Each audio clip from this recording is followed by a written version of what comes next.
ఏది అయినా ట్రై చెయ్యి ఆచి చికెన్ మసాలా. ఆచి చికెన్ మసాలా. దేవుళ్లను అపవిత్రం చేసింది ముఖ్యమంత్రి చంద్రబాబే అని ఆరోపించారు పేర్ని నాని. పయ్యావుల కేశవ్ ముందు చంద్రబాబును అరెస్ట్ చేయించాలన్నారు. బోలేబాబా హెరిటేజ్ సంబంధాలపై శాసన మండలిలో చర్చకు రావాలంటూ డిమాండ్ చేశారు పేర్ని. దేవుణ్ణి చంద్రబాబు రాజకీయం చేశారని, ఇప్పుడు ఆయన చేసిన పాపాలన్నీ బయటపడుతున్నాయన్నారు పేర్ని నాని. వెంకటేశ్వర స్వామి ఫోటో పట్టుకుని కింద బూట్లు వేసుకుంటే అపవిత్రం అనేది మీకు అనిపిస్తే, ఓ కేశవ్ గారు, అప్పుల మంత్రి, ఆర్థిక మంత్రి కాదు తమరు, అప్పుల మంత్రి. ఓ అప్పుల మంత్రి గారు, బూట్లు కనపడుతున్నాయా? దేవదేవుడు వెంకటేశ్వర స్వామి ఫోటో కనపడుతుందా? ముందు ఇతను బొక్కలేయండి. దేవుళ్ళని, స్వామివారిని, శ్రీ వెంకటేశ్వర స్వామి వారిని, వారి ప్రసాదాన్ని అపవిత్రం చేసినటువంటి మొదటి ముద్దాయి, నిత్యం అపవిత్రం చేసేటువంటి ముద్దాయి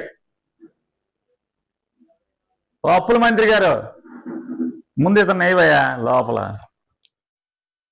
హెరిటేజ్ యాజమాన్యాన్ని కూడా రిక్వెస్ట్ చేసేది ఈ కోర్టు ఆటలు, గీట్ ఆటలు కాదు. అలాగే తెలుగుదేశం పార్టీకి పార్టీ అధ్యక్షుడికి, అంతర్జాతీయ అధ్యక్షుడైన నారా చంద్రబాబు నాయుడు గారికి నేను మిమ్మల్ని ఒకటే అడుగుతున్నాను.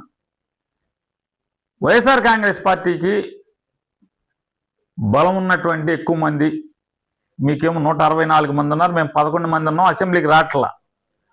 కౌన్సిల్లో మేము ఎక్కువ మంది ఉన్నాం, మీరు కూడా మమ్మల్ని మా దగ్గర నుంచి కొనుక్కున్న వాళ్ళు కొంతమంది మీ దగ్గర ఉన్నారు, మీ వాళ్ళు కొంతమంది ఉన్నారు, అయినా కూడా మేము పైచేయగానే ఉన్నాం కాబట్టి అక్కడ చర్చిద్దామంటే మీరు చర్చించడానికి రావట్లా.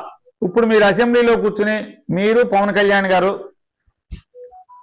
శ్రీరంగ నీతులు చెప్పే కంటే హెరిటేజ్ గురించి మాట్లాడద్దు, ప్రసాదం గురించి మాట్లాడద్దు. అసలు ఈ ప్రసాదం గురించి మాట్లాడింది ఎవరు?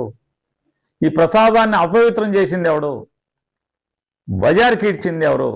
వెంకటేశ్వర స్వామి యొక్క పవిత్రమైన ప్రసాదాన్ని రచ్చ చేసింది ఎవడు? మీరే కదా.